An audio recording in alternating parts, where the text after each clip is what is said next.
उमैर को तो मैंने बर्दाश्त कर लिया था। अब अगर सबा से कोई ऐसी वैसी हरकत हो गई ना तो मैं उससे और खुद को दोनों को मार लूंगी। क्यों इतनी इंतहा पसंद हो गई? अरे हो जाती बच्चों से गलतियां, और हम बड़े इसलिए होते हैं कि बच्चों की खताओं को माफ करते। मेरे नजदीक माफी सबक सिखाने के बाद ही मिलती है।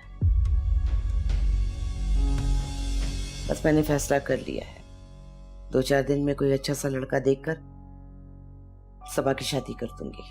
दिमाग खराब है तुम्हारा? 2 गलत कभी एक चीज ठीक नहीं कर सकते।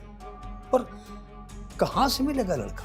फिक्र ना करें, मैं उसे सड़क पे नहीं फेंकूंगी। और लड़का तो मुझे मिल ही गया। कौन? वही लड़का जो उमैर का दोस्त है। मुझे सबा के लिए बहुत अच्छा लगा है।